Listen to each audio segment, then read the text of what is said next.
All right, welcome everybody once again. We're now in our second keynote speech for the day. We're really privileged and honored to have Professor Dennis Shelden, the director of the Center for Architecture and Science and Ecology at Rensselaer Polytechnic Institute. Dennis is a licensed architect, academic, author, and entrepreneur whose experience actually spans architecture, engineering, computer science applications to professional practice and the built environment.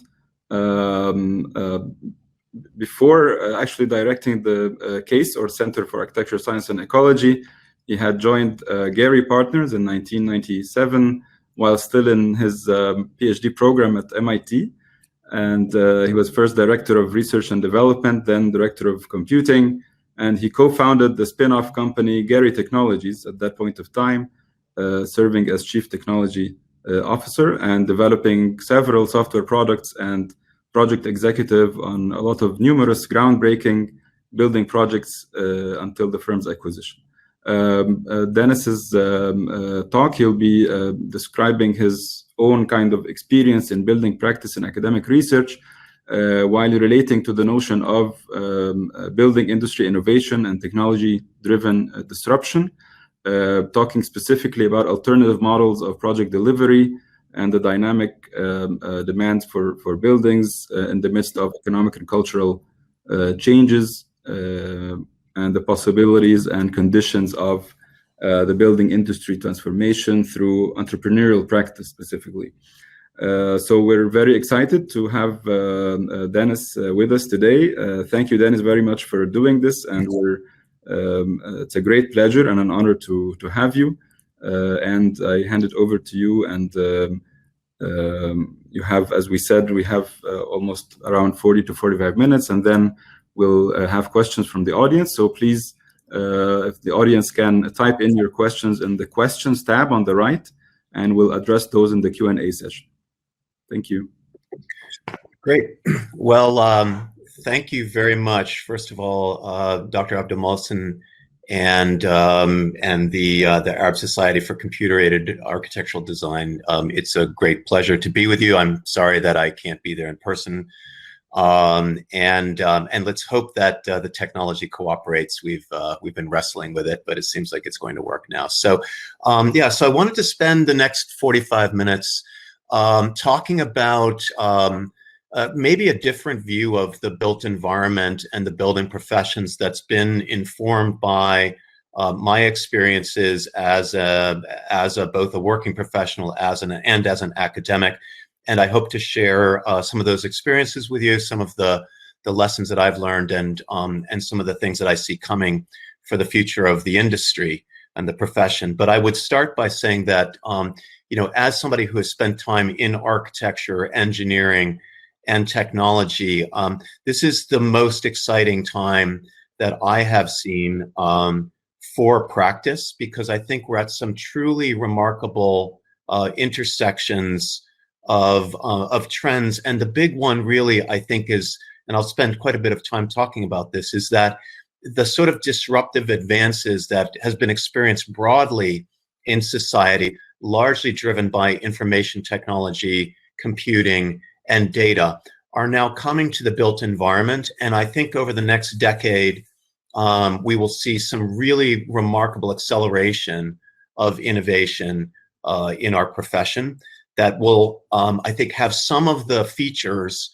of what we've seen over the last 10 or 20 years from things like computing, social media, data science, et cetera. So I think we're at a really, what we might call an inflection point, where the industry can accelerate quite rapidly. So I want to kind of share with you some of my experiences first that have led me to where I am, and the observations that I'm going to make. And the first thing is just, yeah, a bit of my background is I have worked both as an academic and as a building professional. I've worked as an architect, as an engineer, and in the later part of my career as a technology startup co-founder. And so that hybrid of experiences has really sort of taught me some very interesting things along the way. So just a little bit again about my background going way back.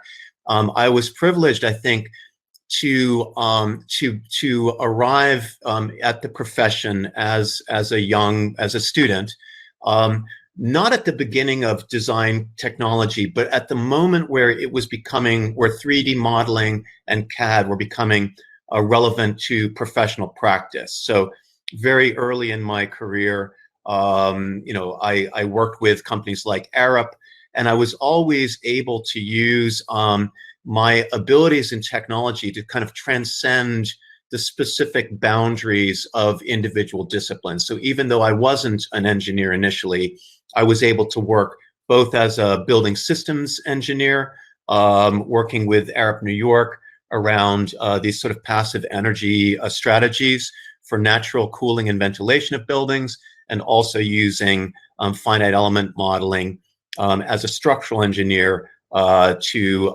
work on some significant structural projects as well. And that experience also transcended into the technology world during the early, I guess, 90s. I did wind up in Silicon Valley as an architect, and wound up working for some really interesting startup companies, including this one, Consultants Computation Bureau, that was using some of the very early, I don't know if you can see my cursor, but on the upper right, using some of these early tools that came out of Silicon Graphics and Xerox PARC to develop real-time building simulation and optimization of buildings in San Francisco. At the time, this was really sort of pushing the ability, not just of what you could do digitally, but even just in terms of communication. So how do you connect a solver to a building system? You know, those were very early and interesting experiments. And then during my graduate studies, the World Wide Web was just becoming a phenomena. And I was part of some of the early experiments at MIT, something called the Design Studio of the Future, where we were using these new web technologies and collaboration systems to develop integrated cross-disciplinary strategies that could also connect out across the different departments, but also out into the real world. And it was through that relationship and through the relationship of my advisor, Dr. William Mitchell, to actually Frank Gehry's technical partner, Jim Glimpf, that I was introduced to Frank Gehry's practice at a really important moment.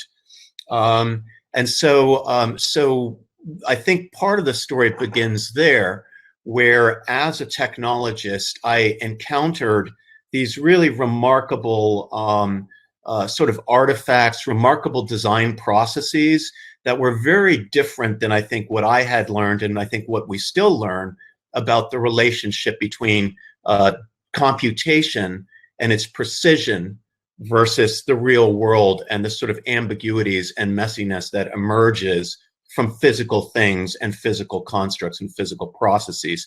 So this process of translating these sort of material artifacts that have latent in them sort of knowledge of material behavior, performance, etc., and translating that to full-scale production without losing that fidelity and that adherence to the physical world, I think was one of the remarkable findings of that time.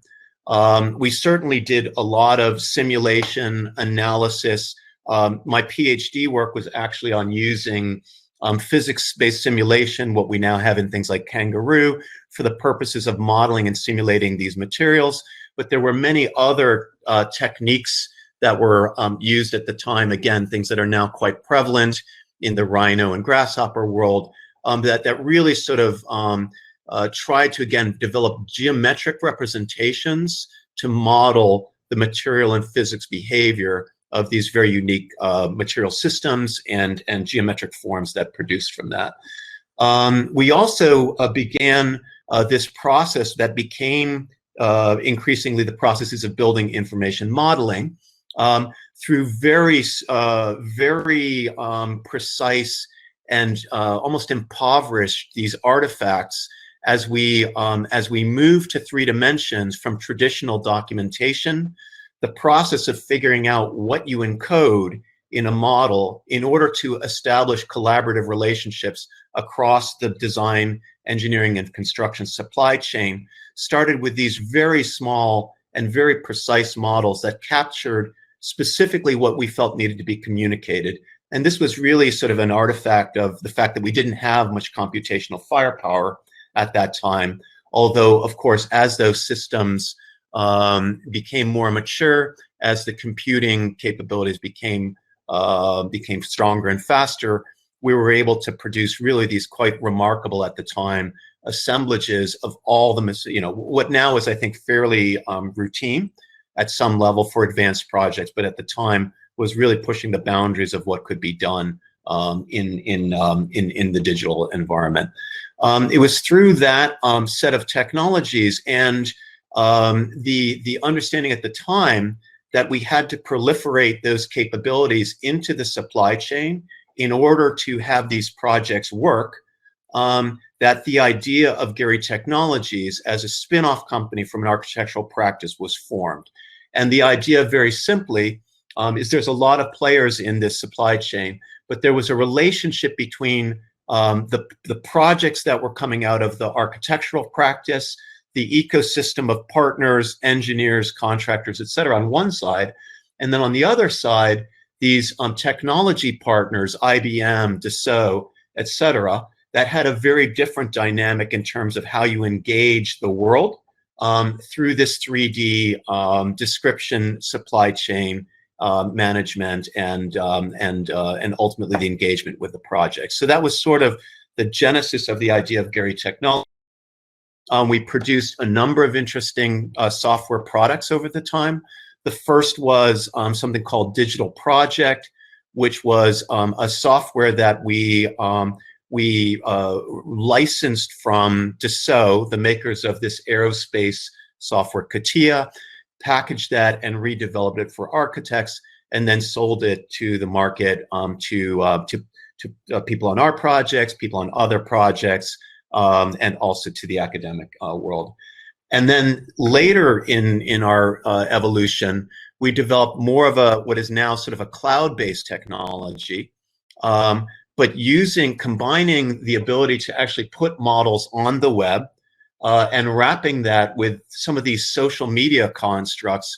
We saw a different way of kind of fostering collaboration that broke down this idea of the sort of the rigid hierarchy of design, bid, and build to a much more integrated, connected view that, again, used sort of real-time, the abilities to kind of capture sort of on, almost like your Facebook wall, what was going on the project.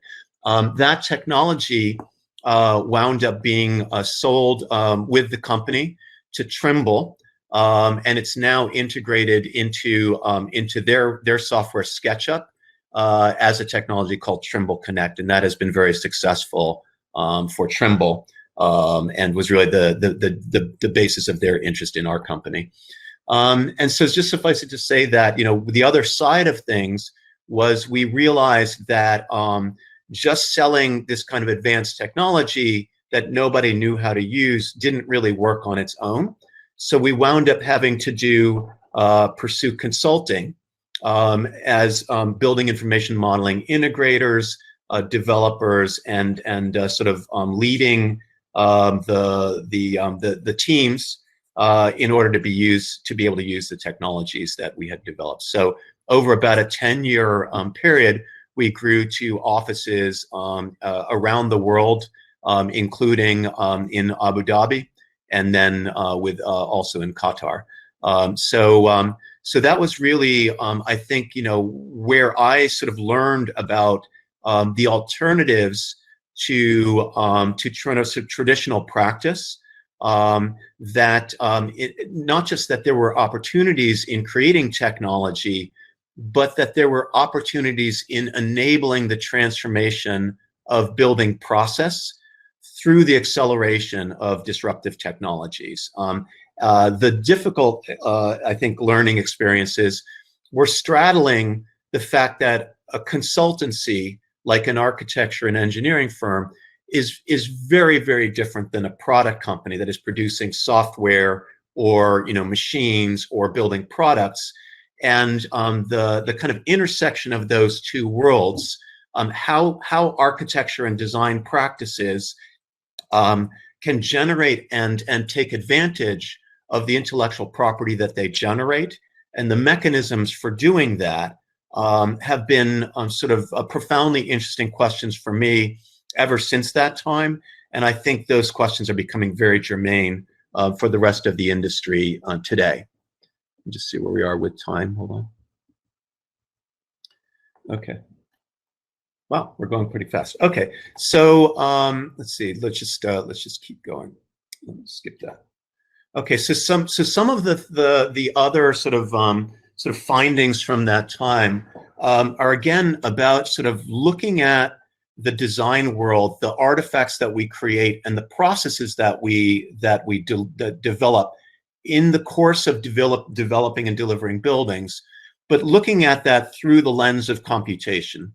And I don't need to say too much to you guys as an audience, because I think you are quite advanced as well. But there are some principles in terms of how computation, what things are efficient computationally, that I think have real world applicability when we look at not just how we represent buildings, but the buildings and the systems themselves. So here are a couple things that I think are interesting takeaways from the Gehry Technologies software and methodologies. One is this idea that buildings and their components have this sort of object-oriented construct that, and in this case, we're using the sort of packaging of intelligent objects from the CATIA digital project ecosystem. But you can apply that to thinking about how the organization of building systems and components go together as well. So, the idea that that a very sophisticated building component would plug into the framework that's developed as a geometric construct, the kind of ways that you encapsulate the intelligence of not just the digital representation of a building component, but its physical instantiation as well. I think that tells us a lot about how the complexity of building is sort of organized so that not everybody has to know everything at every level of detail. And again, is what does the architect need to provide in terms of geometry for a curtain wall element to be able to plug into that? And the answer is not that much. I mean, we can provide very kind of lean representations that then feed into much richer supply chain representations downstream. So that idea of object-oriented structures and sort of inputs, public-facing view of components, private representation, and then downstream delivery and some cascading and delivery of messages almost from one object to another has been an interesting kind of thing for me to think about, both in the development of software and also in the development of building systems. The second one is this idea of kind of how projects are organized, not just physically, but in terms of information and in terms of process. And I would say that, and this is a long subject, but it has become interesting and intriguing to me to see the sort of morphology of how buildings are organized ripple through and become part of the ways that the processes themselves are structured. So this is just, again, a little bit of a view where we're looking at the decomposition of, in this case, the Louis Vuitton project in Paris, and the organization of building components, this kind of hierarchical structure of how you organize a building in, either by systems or by regions, and then how that decomposition then can translate into actually roles and responsibilities on the project. So again, to me, there's a very sort of tight relationship between the organization of buildings and the organizations of the systems that deliver those buildings. And then the last takeaway from that era was this idea of the convergence between digital and physical. And this is a very old slide, But, when I started thinking about, okay, where, very early but increasing experiments to be able to tie digital models to production of the physical things and to the physical building themselves and to the people that are involved in buildings. There's a workflow that we're all working through where we do things digitally and then we pass them either to other individuals or out into the built world. And that relationship is still rather disconnected. It takes a lot of work to be able to bridge between the digital world and the physical world. But that distance is decreasing to the point where I think we can imagine that future systems will have the digital and the physical systems connected directly in real time. And that is what we're starting to see now with things like smart buildings and some of the newer things that are emerging out of Internet of Things and those sort of technologies that have become a real interest for me going forward. So those are some of the kind of experiences that I had. Again, the company, Gehry Technologies, was sold to a larger software company, Trimble. They own a number of technologies that you would be familiar with. SketchUp is one of them, and they were interested in acquiring our company, both for the software that we developed, particularly this cloud-based building information modeling and collaboration system, but also the consultancy capabilities to deliver these buildings. So that process of then moving into a large software company was also a very interesting experience. But I did get the opportunity about 2 years later in 2016 to take over a program at Georgia Tech called the Digital Building Lab that was developed initially founded by Professor Chuck Eastman, who is a legend in the building information modeling community. Sadly passed away this year. And if you're aware of the symposium that will be held in his honor, I believe in May, that is worth attending, and you can go to the Georgia Tech School of Architecture website to find out more about that. So since I've transitioned more to academia, it's allowed me to think not so much on keeping a company running and making sure everybody's billable and making sure our software gets sold and supported and all those kind of things, but really thinking about what are the things that will be important over the next 10 years, over the next 20 years, because I think as educators we have a responsibility not just to teach students at this moment in time what we know from the past, but also to project forward into the future. And I can't say that strongly enough, but I have a very strong passion about that I think we have to be preparing students for careers of the future, not just careers of the present. And I think the building industry and the built environment and certainly society is moving radically quickly. And we're very familiar with that from the software and technology worlds. But I think we're going to see that increasingly from the built environment. So here are three sort of macro trends that to me are all interrelated and all about not just the built environment and the buildings themselves, but the processes of building and the communities around those. And so very briefly, these are this kind of, I'll spend more time on this, but the notion of cyber physical systems, which is again this intimately infused systems that have both digital and physical behaviors and are sort of co-designed to generate those behaviors concurrently. What I would call the building information superhighway, which is very similar. So the need for an internet-like platform for the industry that will allow the kind of innovations that we're all developing to flourish.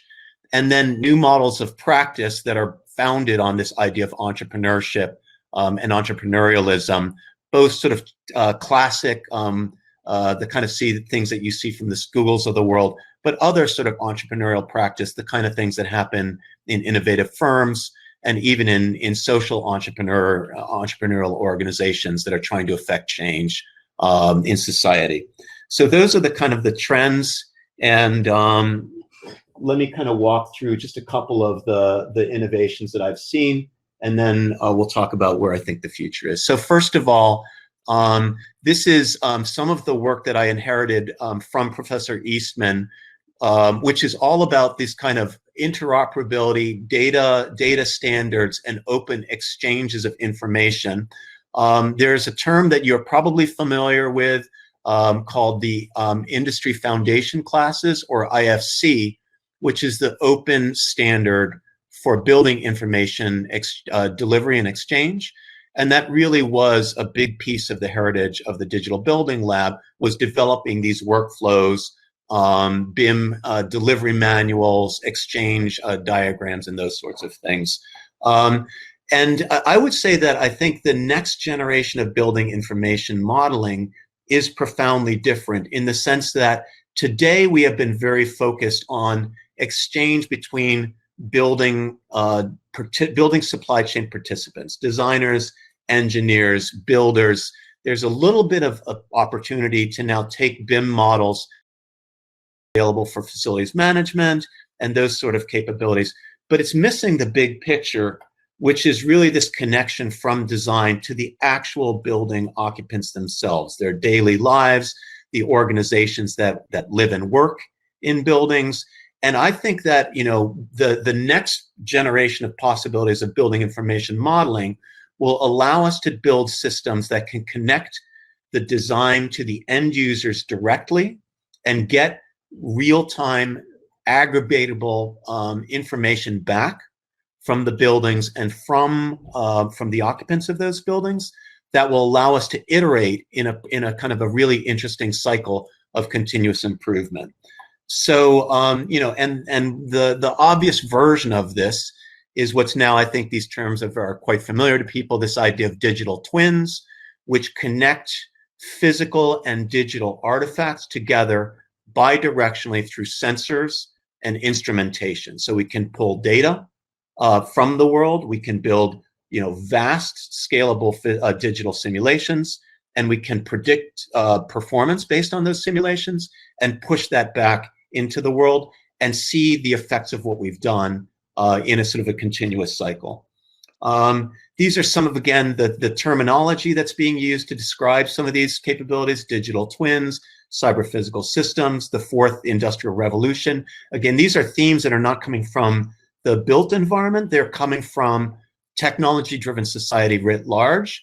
But the thing that runs through all of these is this convergence between digital and physical, either in the artifacts themselves, in the processes of making them, or in society at large. And so that's a cue that that our world is becoming germane, not just to the built environment, but to this kind of more of this broader technology-driven society.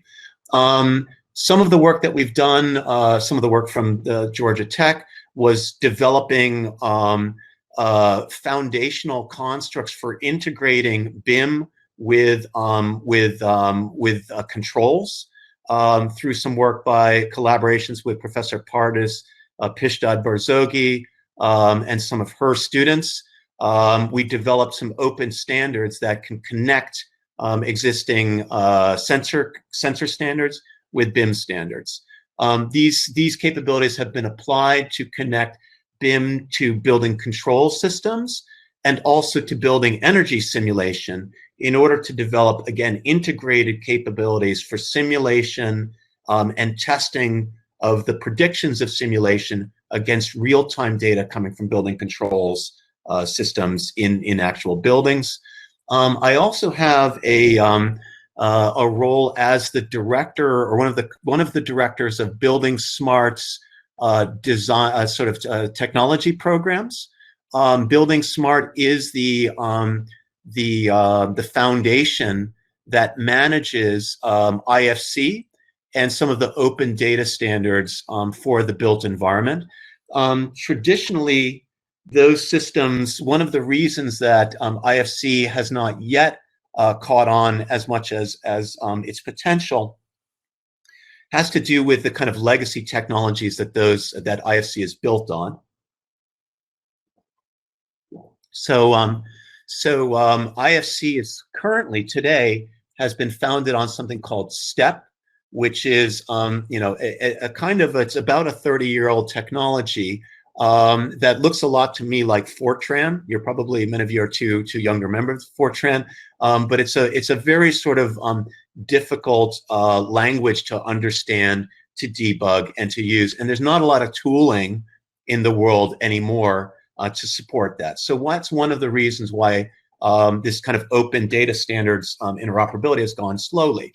The next generation of IFC, however, we're committed to trying to make that much more like the kind of prevalent data standards for the web that are that support, use open source capabilities, use a lot of the technologies that are already exist that are built into things like Chrome.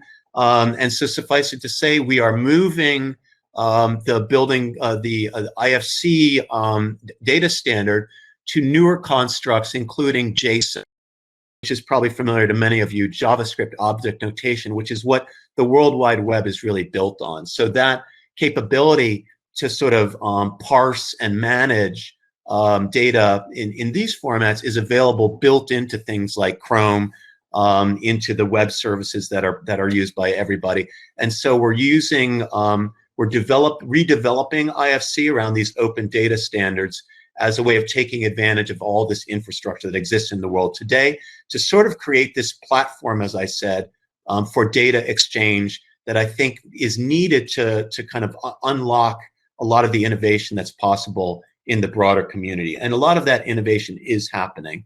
It's just still a little bit disconnected. Just another example is we've been able to take this IFC JSON format, plug it directly into something like Grasshopper, and visualize BIM models and their metadata directly using Grasshopper constructs. If you're curious about this, there's a link on the upper right-hand side to a GitHub repository where all of this technology is being developed in an open source fashion. And if you're interested, please take a look at that and join that community.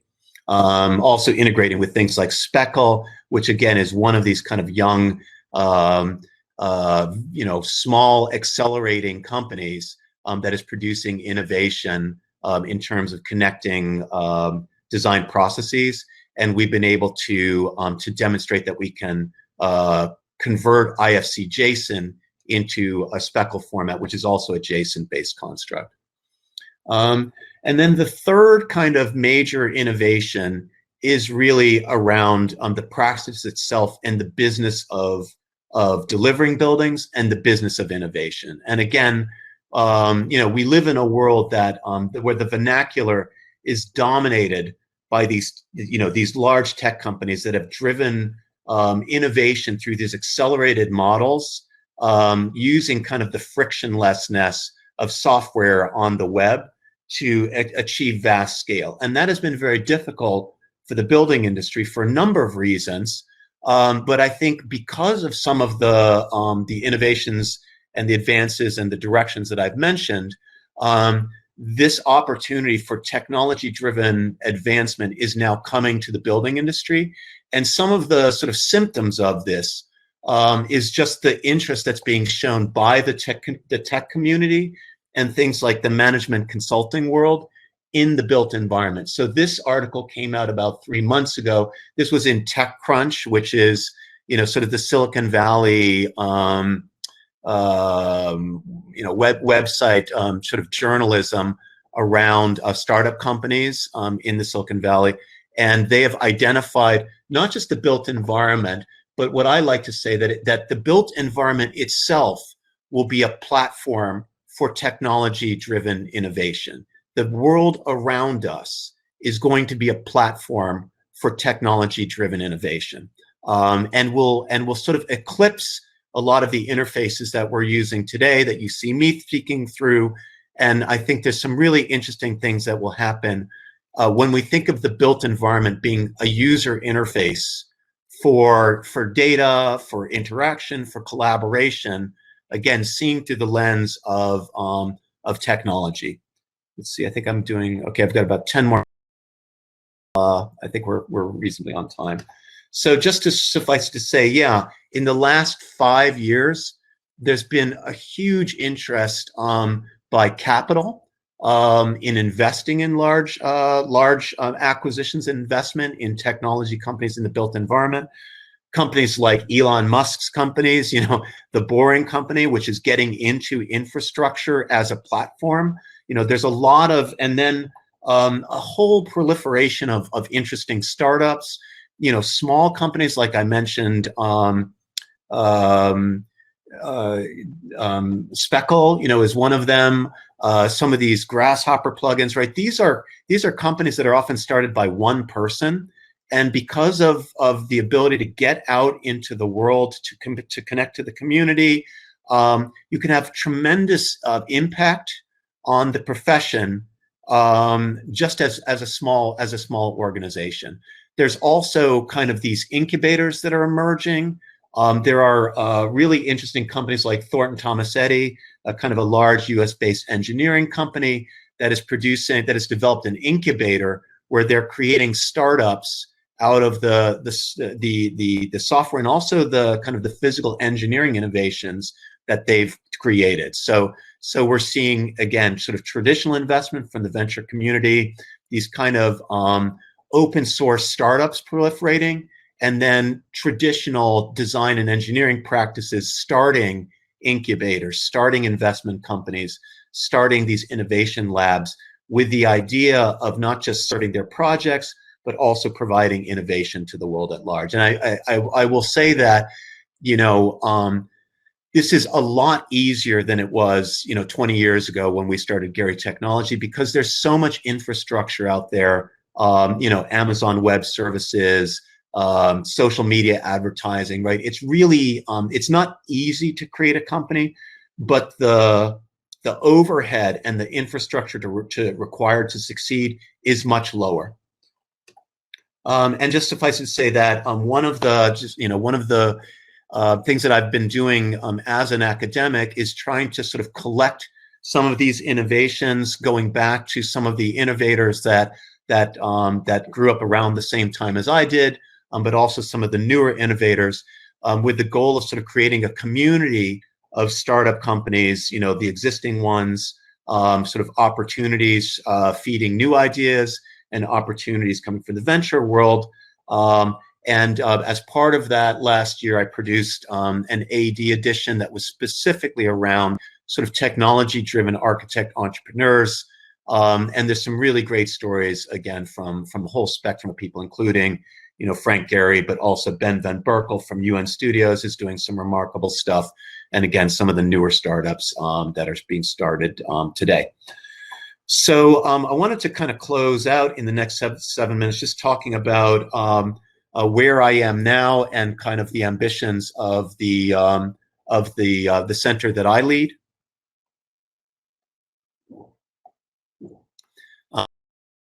This CASE Center for Architecture, Science, and Ecology. That is, it is a center that is based in Brooklyn, in New York City, but actually is part of a university that's upstate, about 2 hours north, Rensselaer Polytechnic Institute. CASE should be familiar to some of you that are maybe a little bit older. It was originally a collaboration between its original founder, Professor Anna Dyson, who's now at Yale, and Skidmore, Owens and Merrill, who is a large international architecture firm. And it was actually run out of their New York City office for about 10 years, and now is kind of taken on a new life under new leadership.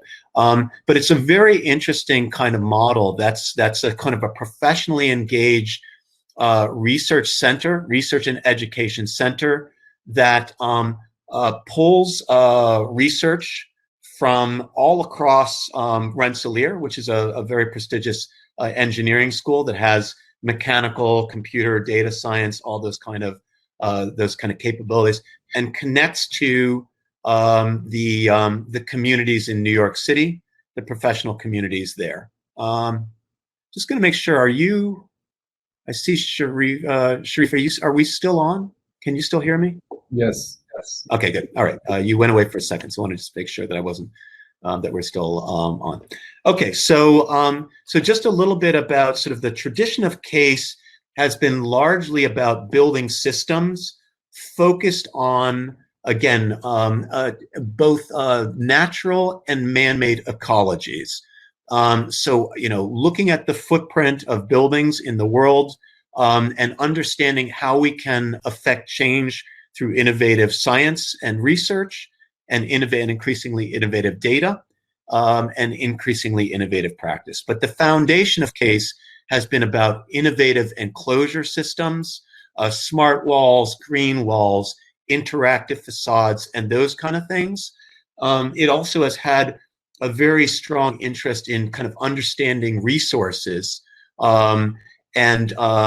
resources being energy, but also air, materials, and the like, and sort of like looking at the larger impacts of the resources that we use in buildings, and understanding the kind of the cycle and tracing kind of where these resources come from, where they go, and kind of looking at optimization of the building's footprint globally, not just in terms of the performance of the facade, but the whole supply chain of extraction of materials, using them, and then repurposing them.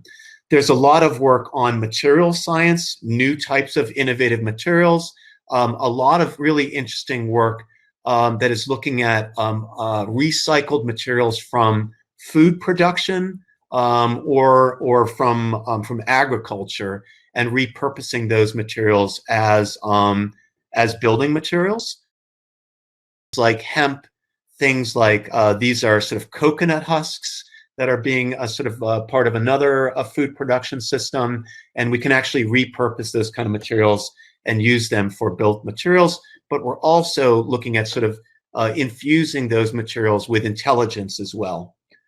There's a lot of work on sort of understanding engineered systems, not just in terms of the physical systems, but as I've been saying, sort of the integration of physical materials, resources, and then intelligence into those systems, sort of looking at those three things holistically in terms of integrated building envelope systems, smart building systems, responsive systems, et cetera.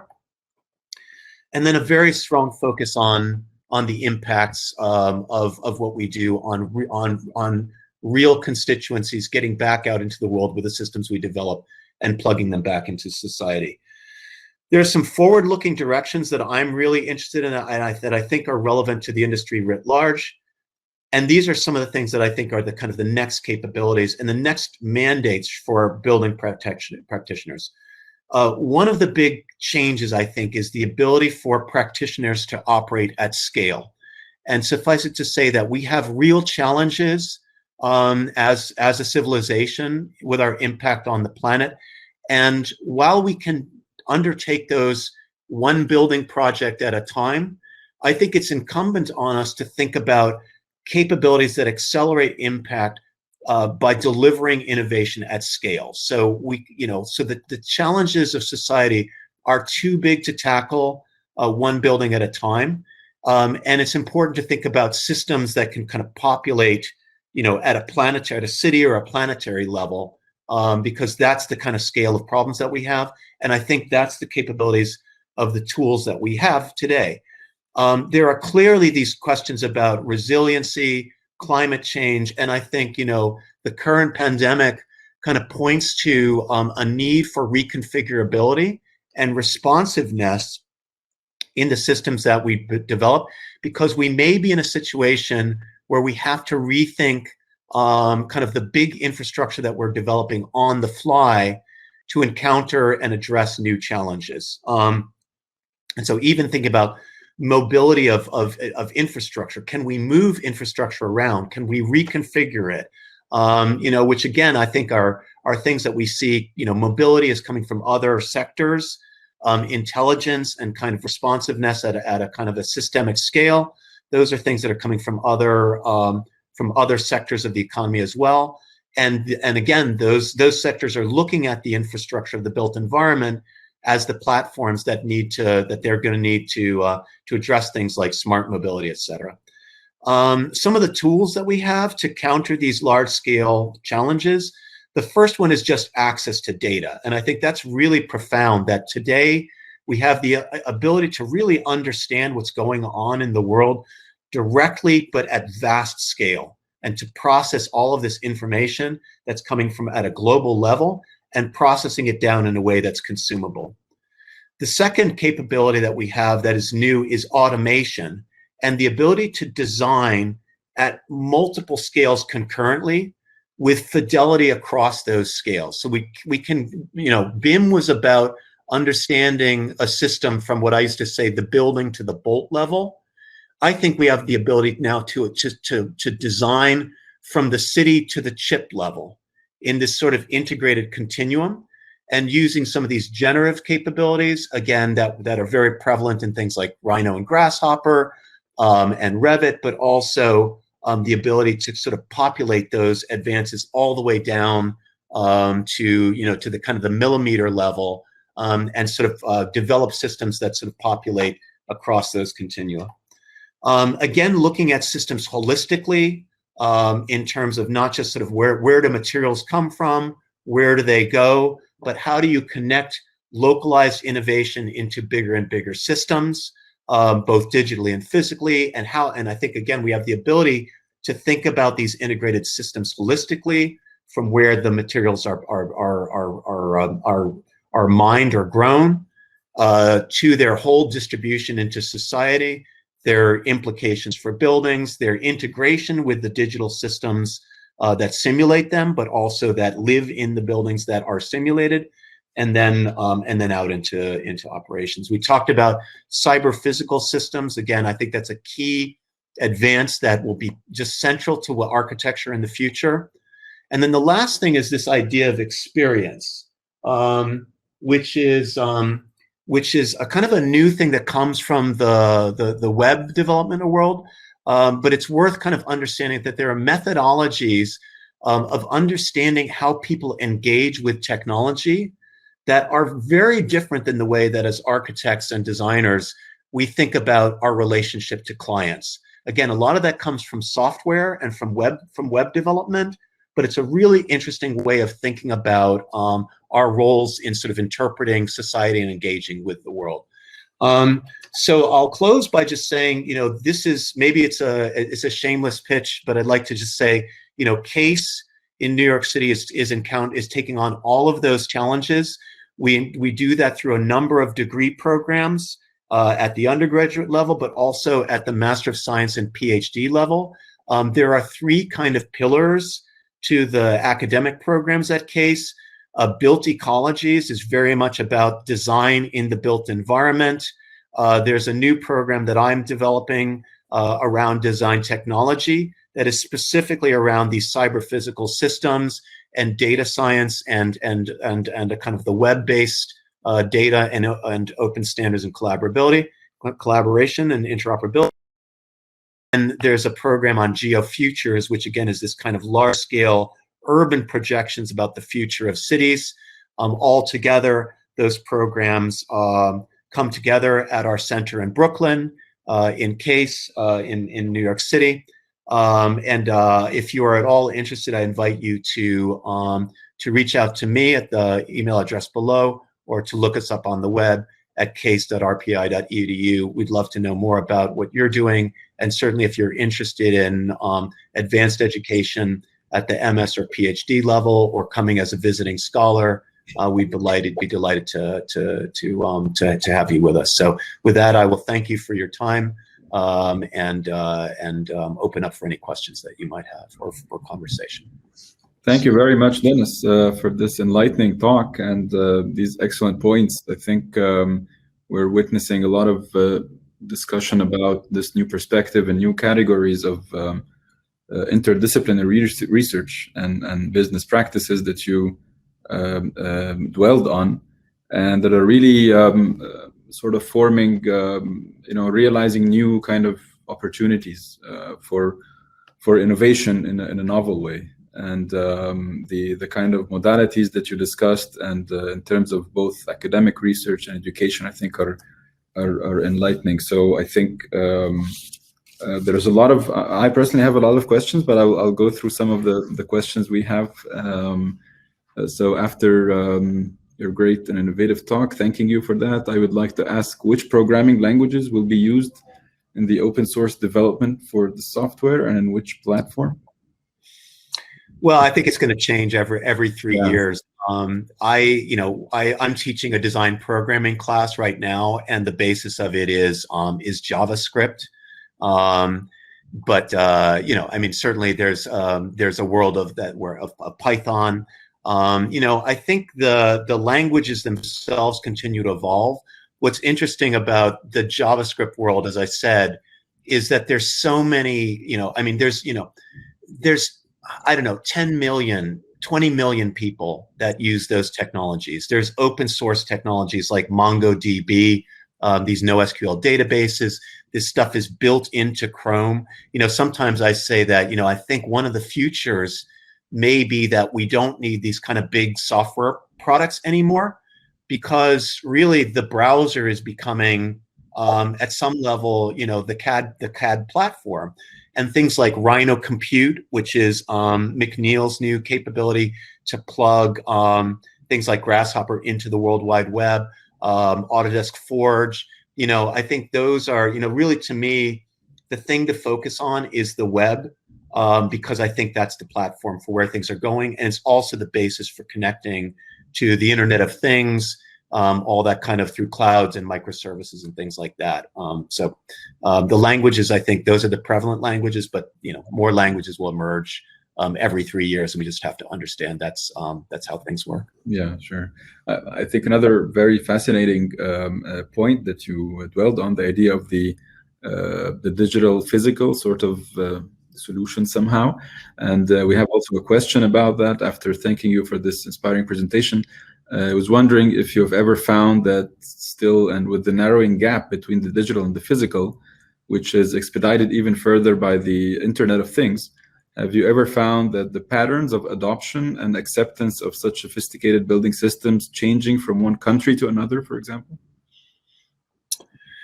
Yeah, well, I think,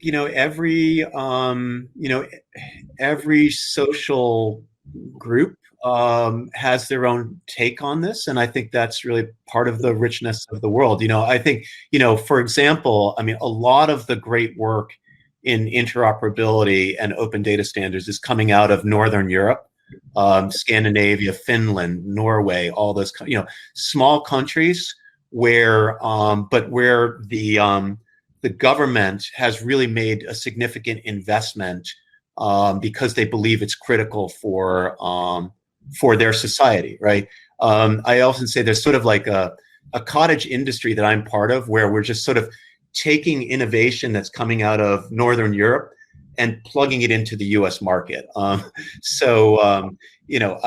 China is, Building Smart went to China 2 years ago, and I think it was stunning how much the Chinese national government has made BIM open data standards. It's a foundation of their economic plans, and the response there was huge. And so I definitely think every geography, and then there's wonderful innovation coming out of places like Porto in Portugal, and certainly the centers like Abu Dhabi and then the Middle East. I don't know enough as I should about maybe some of the other places. I'm certainly what we see coming out of Saudi Arabia in terms of NEOM and the linear city and all those things. So I think there's just tremendous innovation that is very, at one level, very geographically centered, and at another level can now contribute very rapidly to the global capabilities, right? I don't know if that really answers the question, but I think again, every region brings their own unique contribution. Right, and also there's another question actually about if you can shed any light on how, for example, nanotechnology is helping in shaping any of the innovations that you have mentioned. Yeah, well, so the obvious stuff is, I guess, is the chips themselves. And it's sort of, as I said, one of the things that I've always found remarkable is, there's a lot more to this, but that, chips are really organized, and they're designed in many of the same ways that we design cities. And in fact, except we never really had the ability to, you couldn't really have that kind of scale of impact at a city. But if you look at some of the techniques for how they lay out chips, the techniques are really remarkably similar, and the sort of the topology of them is sort of remarkably similar. I think the really interesting thing that's happening is that, technology infused materials are becoming more or less the same. I mean, you can get a full powerful computer for $5. An interactive display is not any more expensive than curtain wall. So I think the really interesting thing that will happen is when we start taking these materials that are emerging from tech and start just repurposing those as building materials. We often talk about like the smart sheetrock or something like that, or the smart. There's some really fascinating stuff coming out of Hilti, and these kind of the smart rivet. Those kind of things are because now a full computer can be less than $1. Those capabilities, you can start seeing them as sort of building materials that can be deployed large scale. And I think the nano side of that is just part of that. Mm-hmm. Fascinating. I guess there's another question about this interesting topic that you mentioned in relation to that kind of twist that relates to the design towards experience, which is actually, it's a very fascinating, because we tend to kind of look at things in a specific kind of rigid way in terms of the industry and how it's supposed to, as you said, kind of go with the supply chain rather than just the actual user experience and the feedback loop that you mentioned. So I'm wondering what kind of technology that sort of drives that. Where will this sort of maybe user-oriented humanities side, where does that come from? Especially that we're talking a lot about standards and open standards and for building exchange.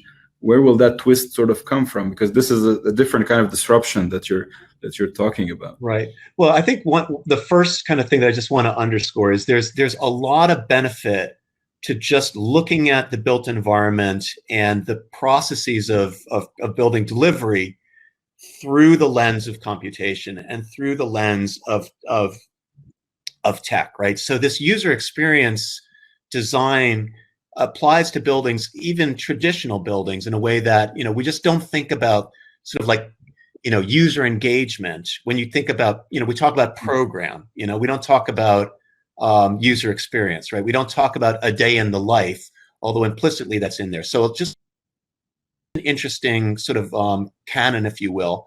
And there are many interesting sort of takeaways from the tech world in terms of, sort of actual, the actual interface. I think, first of all, mixed reality architecture, will be here, is already at some level here in terms of displays getting bigger and bigger, displays getting interactive. We will soon have mixed reality technologies that won't be so obtrusive.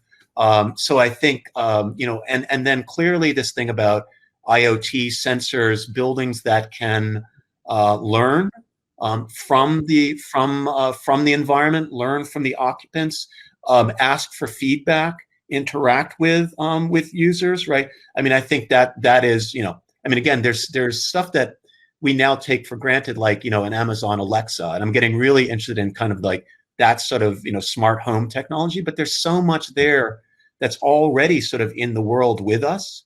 And I think, we often sort of don't even recognize where we already are. But I think, right, all of those technologies will sort of, again, converge and become the next generation of architectural experience. Mm-hmm. I guess we're almost time is almost up. So again, this was truly inspiring, Dennis, and thank you so much for accepting this invitation in the first place, and for your insights and for these enlightening points actually that speak to the future actually of all of these topics that you dwelled on, the future of BIM actually, which you kind of also took another take on it in a way where this sort of the cycle of continuous improvement that you discussed, and also digital twinning and the benefit of how to deal with these smart technologies in a more human way actually, rather than just being kind of obsessed by the technology per se. So I guess this was truly inspiring, and again, thank you so much for being here virtually, and we really look forward to actually meeting you in person sometime, and maybe inviting you on campus here one day. I certainly hope. Yeah.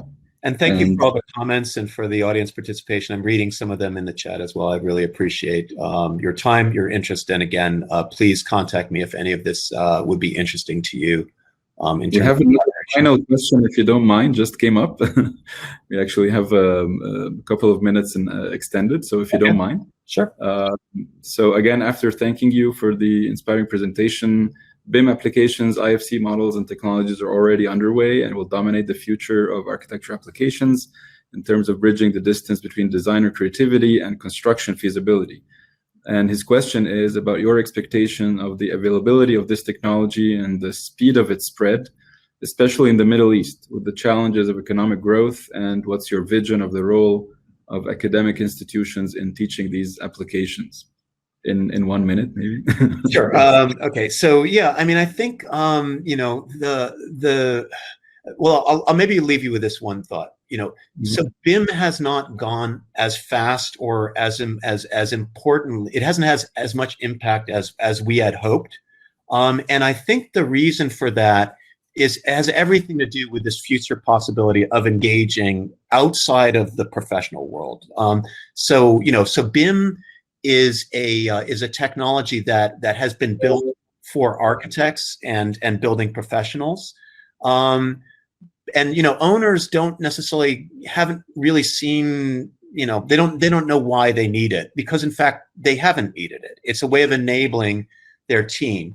And so I think, again, for me, the focus is, what is the value of this data that we're generating, not just during the supply chain of building, but beyond. I think once we think about that, and we think about sort of what I call the pull, what is pulling the industry toward the future?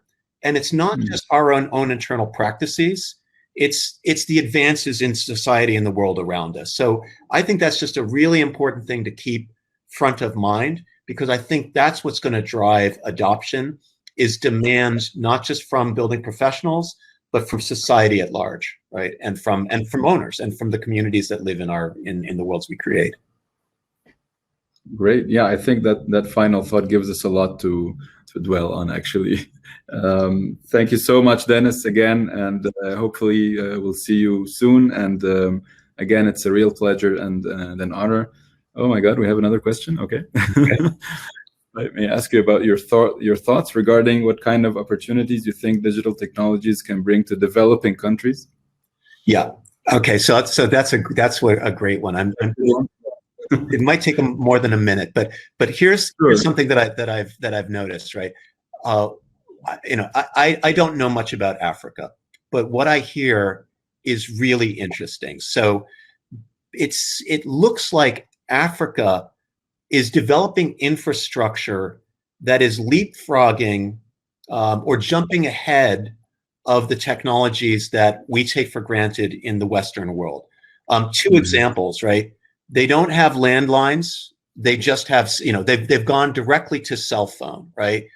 They don't have, I shouldn't say too much about Africa because I don't know much, but the whole culture there is driven by these kind of very cheap kind of cell phones. That's where you do all your monetary transactions, et cetera.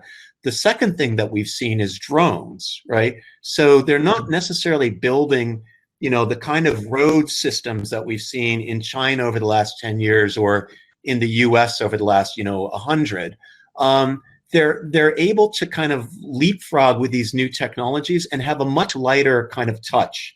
And I think that's just really profound, that like kind of, if you actually get a do-over, you know, or you've never actually had all this infrastructure yourself, it's just fascinating to see, like, again, kind of what this evolution to lighter, smarter, more agile, you know, more distributed technologies, right? Decentralization is another kind of key thing. So I think it's fascinating what the opportunities of emerging economies have, because they don't have an economy that's wedded to heavy, you know, huge capitalization infrastructure, right? And I think it's really fascinating to see how that plays out. Awesome. Yeah, that's a great point. Well, thank you once again. I think this is our final thank you.